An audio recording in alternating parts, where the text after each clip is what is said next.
నమస్తే. ప్రస్తుతం నాతో పాటు అనలిస్ట్ కట్టా కార్తీక్ ఉన్నారు. మాట్లాడదాం. కార్తీక్ గారు నమస్తే అండి. కార్తీక్ గారు, టీటీడీ మాజీ చైర్మన్ వైసీపీ నాయకులు భూమన కరుణాకర్ రెడ్డి గారు ప్రెస్ మీట్ పెట్టారు. ఇప్పుడు ప్రస్తుత చైర్మన్ బిఆర్ నాయుడు గారికి సంబంధించినటువంటి అశ్లీల వీడియో బయటకు వచ్చిన తర్వాత అది డీప్ ఫేక్ అని మళ్ళీ మాయ చేస్తూ ఉన్నారు. కానీ వాస్తవాలు బయటకు వచ్చినాయి. అడ్డంగా దొరికిపోయాడు. దేవుడి సన్నిధిలో ఉన్న వ్యక్తి మళ్ళీ రాజకీయాలు కూడా చేస్తూ ఉన్నాడు. తగిన బుద్ధి ప్రజలు చెప్తారు. ఈ రకంగా మాట్లాడుతూ వచ్చాడు. అంటే ఆయన ఏం చెప్పదలుచుకున్నాడు? మీకేమర్థమైంది? నిజానికి భూమన కరుణాకర్ రెడ్డి గారు మొన్న కూడా ప్రెస్ మీట్ పెట్టినట్టు ఉన్నారు. నిన్న ఇవాళ సెకండ్ టైం ప్రెస్ మీట్ పెట్టారు. బిఆర్ నాయుడు గారికి సంబంధించిన వీడియో ఒకటి రిలీజ్ అయింది. చూసావా వీడియో? చూసా. ఏమన్నా ఉందా దాంట్లో? అసభ్యత, న్యూడిటీ ఏమన్నా ఉందా? ఏం లేదు. గోరంట మాధవ్ వీడియో లాగా ఉందా? లేదు. అనంత బాబు వీడియో లాగా ఉందా? అసలు లేదు. లేదు అంటే ఇంకెవరు, దువ్వాడ శ్రీనివాస్ వీడియో లాగా ఉందా? అంటే భార్యని కాదని భార్య పిల్లల మీదకి కట్టబట్టుకొని పోయి అట్లా ఎందుకు ఉంటుంది? లేదు. అట్టేం లేదు కదా, అసభ్యత ఏం లేదు కదా. ఒక మహిళ అయితే కనిపిస్తుంది. ఆ మహిళలో బిఆర్ నాయుడు గారు వీడియో కనిపిస్తోంది. ఆయన అక్కడ ఉన్నట్టు, ఆ మహిళని హగ్ చేసుకున్నట్టుగా ఉంది. తర్వాత ఆయన నడుచుకుంటూ ఇట్లా రావటం వరకు ఉంది. అంతే కదా. అంతకుమించి ఏమీ లేదు కదా. న్యూడిటీ ఏమీ లేదు కదా. అసభ్యత ఏమీ లేదు కదా. లేదు. రెండోది, ఒకవేళ ఏదన్నా ఇష్యూ ఉంటే ఆ మహిళ కుటుంబ సభ్యులు కానీ, లేదు బిఆర్ నాయుడు గారి కుటుంబ సభ్యులు కానీ బయటకు వచ్చి ఏమైనా మాట్లాడారా? లేదుగా. నాయుడు గారి మీద లేదు కదా. ఇది పూర్తిగా వ్యక్తిగత అంశం ఒకటి. రెండోది, బిఆర్ నాయుడు గారు అయితే అసలు డీప్ ఫేక్ వీడియో ఇదంతా అని చెప్తున్నారు ఒకటి. రెండోది, 20 ఏళ్ల క్రితం ఉన్నటువంటి ఫోటోల్ని వాడుకొని ఇప్పుడు వీడియో క్రియేట్ చేయటం ఏంటి? ఇప్పుడు లేటెస్ట్ కూడా కాదు, 20 ఏళ్ల క్రితం నాటి ఫోటోలు వాడుకొని వీడియో క్రియేట్ చేయటం ఏంటి? అంటే ఏం చేయదలుచుకున్నారు వీళ్ళంతా? అసలు నేను అడుగుతున్న భూమన కరుణాకర్ రెడ్డి గారిని, వైసీపీకి సంబంధించినటువంటి వీడియోలు, న్యూడిటీ వీడియోలు బయటపడ్డాయి. దాని మీద ఏ రోజు భూమన కరుణాకర్ రెడ్డి గారు ప్రెస్ మీట్ పెట్టలేదే, జగన్మోహన్ రెడ్డి గారు స్పందించలేదే. గోరంట మాధవ్ వీడియో బట్టబయలైతే కనీసం ముఖ్యమంత్రిగా ఉన్న జగన్మోహన్ రెడ్డి స్పందించాడా? ఆ రోజు ఎమ్మెల్యేగా ఉన్నటువంటి టీటీడీ చైర్మన్గా ఉన్నటువంటి ఈ భూమన కరుణాకర్ రెడ్డి స్పందించాడా? ఎవరు స్పందించారు? పైగా స్పందించినటువంటి Vasireddy Padma, women commission chairman, ఆమె నోరు మూసుకోమని చెప్పింది అప్పుడు వైసీపీ గవర్నమెంట్. ఎంత అన్యాయం! ఇవాళ వీళ్ళ మాట్లాడేది, వీళ్ళ నీతులు చెప్పేది, వీళ్ళ శుద్ధపూసలు. నేను అడుగుతున్నా, అసలు భూమన కరుణాకర్ రెడ్డి టీటీడీ చైర్మన్ ఎందుకు అయ్యాడు? ఇది బిఆర్ నాయుడు గారు అడుగుతున్న ప్రశ్న. ఎందుకంటే ఆయన నాస్తికుడు. ఆయన కానీ ఆయన సోదరుడు కానీ దేవుడికి వ్యతిరేకంగా అనేక రచనలు రాశారు, అనేక పద్యాలు చదివారు, జనంలోకి కరపత్రాలు తీసుకెళ్లారు. ఇలాంటి వ్యక్తుల్ని తిరుపతి దేవస్థానంలో రాజశేఖర రెడ్డి ఒకసారి, జగన్మోహన్ రెడ్డి మరొకసారి, 2 సార్లు చైర్మన్గా ఎందుకు పెట్టాల్సి వచ్చింది? ఇప్పుడు దేవుణ్ణి నమ్మకపోవటం తప్పు కాదు, కమ్యూనిస్ట్గా ఉండటం తప్పు కాదు, నాస్తికుడిగా ఉండటం తప్పు కాదు, లేదు క్రిస్టియానిటీ నమ్ముకోవడం కూడా తప్పు కాదు. కానీ అలాంటి వాళ్ళు ఎమ్మెల్యేలు కావచ్చు, మంత్రులు కావచ్చు, ముఖ్యమంత్రి కావచ్చు.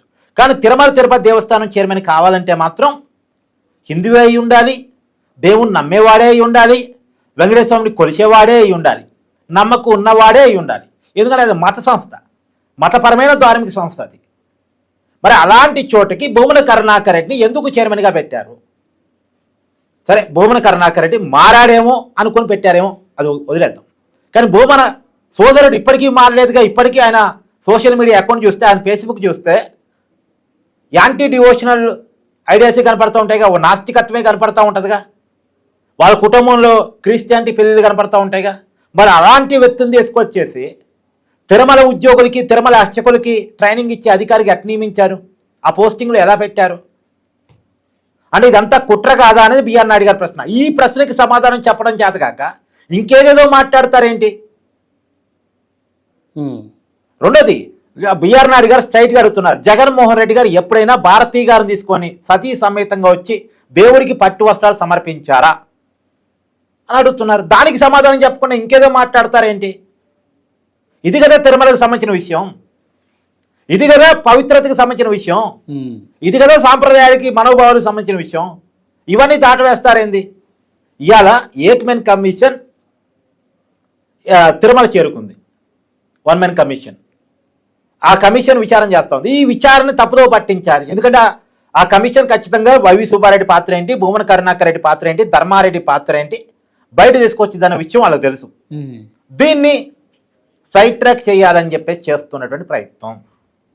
ఇప్పుడు తిరుమల తిరుపతి దేవస్థానంలో ఉన్నటువంటి నిబంధనలు మార్చి పాలు సేకరణ కెపాసిటీ లేని ఒక బోలేబాబా డైరీ, కాగితాల మీద మాత్రమే ఉన్న డైరీ, పాల సేకరణ లేదు వాళ్ళకి, అలాంటి డైరీకి టెండర్ ఒప్పు చెప్పి వాళ్ళేదో రసాయన కెమికల్స్ని తిరుమలకి పంపిస్తే, ఒక మిశ్రమాన్ని పంపిస్తే అది నెయ్యి అని నమ్మించి దాదాపు 68 లక్షల కేజీల రసాయన మిశ్రమాన్ని కలిపి 20 కోట్ల లడ్డూలు తయారు చేసి భక్తులకి పంపిణీ చేశారే. మనోభావాలతో ఆడుకున్నారు, ఆరోగ్యాలతో ఆడుకున్నారు. ఇది కదా తప్పు, ఓకే, ఇది కదా సమాధానం చెప్పాల్సింది. పైగా పరకామణి చోరీ, దేవుడి సొమ్ము 72,000 దొంగతనం చేసి అడ్డంగా దొరికిపోతే ఆ దొంగతో రాజీ పడి, ఆ దొంగేమో గవర్నమెంట్ వాల్యూ ప్రకారం 14 కోట్లు, మార్కెట్ బయట వాల్యూ ప్రకారం 40 కోట్ల ఆస్తి ఉన్న వీళ్ళని దేవుడికి అప్పచెప్తే వాళ్ళకి 40 కోట్ల ఆస్తి అట్ట వచ్చింది. అసలు రవికుమార్ అనే వ్యక్తికి వాడు దొంగతనం చేసింది 72,000 కదా. 72,000 దొంగతనం చేసిన వ్యక్తి అసలు 40 కోట్ల ఆస్తిని దేవుడికి ఎట్ట అప్పచెప్పగలుగుతున్నాడు? వాడికి అంత ఆస్తి ఎక్కడి నుంచి వచ్చింది? ఒకవేళ నిజంగా అంత ఆస్తి కనుక ఉంటే ఈ 72,000 కోసం ఎందుకు అకృతి పడ్డాడు? అందులో దేవుడి సొమ్ము కోసం. అసలు ఒక సామాన్య తిరుమల తిరుపతి దేవస్థానం ఎంప్లాయ్, ఒక 30-40 వేలు శాలరీ వచ్చే ఎంప్లాయ్ కోట్ల రూపాయల ఆస్తి ఉండవేంటి? దాని మీద పరదల ఎంక్వైరీ లేకుండా వారితో రాజీ పడి కేసు మాఫీ చేసి దేవుడికి ఆస్తులు రాపించుకుని అప్పుడు కూడా తిరుమల దేవస్థానం నిబంధనలు పక్కన పెట్టి అవి ఏదో టైం లేదని పేరు చెప్పి, ఎవరికి టైం లేదో నాకు అర్థం కాలే, టైం లేదని పేరు చెప్పేసి అతనితో రాజీ పడి ఓకే, అది ఆ విషయం ఇప్పుడు కోర్టు పరిధిలో ఉంది, దాని మీద ఎంక్వైరీ జరుగుతుంది.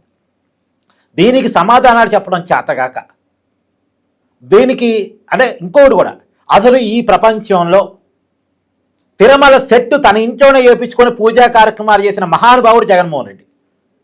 పైగా ఆ రోజు కూడా ఆ పూజా కార్యక్రమంలో పాల్గొన్నటువంటి భారతీ గారు దేవుడి ప్రసాదాన్ని తను తినకుండా వెనకాల పెట్టినటువంటి విషయాన్ని ప్రతి హిందువు చూశాడు.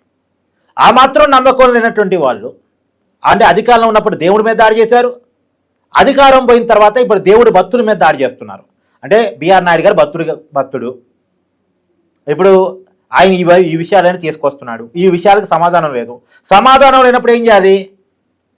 సైడ్ ట్రాక్ చేయాలి, డైవర్షన్ చేయాలంటే అవతల మీదకు బురదేయాలి. ఆ కడుక్కునే పనులు ఇప్పుడు బిఆర్ నాయుడు గారు ఈ విషయాలన్నీ మాట్లాడకుండా ఉండాలంటే, నకిలీ నెయ్యి మాట్లాడుతూ, పరకామణి చోరీ మాట్లాడుతూ, ఇంకే విషయం మాట్లాడుతూ అంటే బిఆర్ నాయుడు గారి మీద ముద్రేస్తే నాకేం సంబంధం, ఇది డీప్ ఫేక్ వీడియో కదా అని మాట్లాడడం స్టార్ట్ చేస్తారు. అంటే డైవర్ట్ అయిపోతుంది విషయం.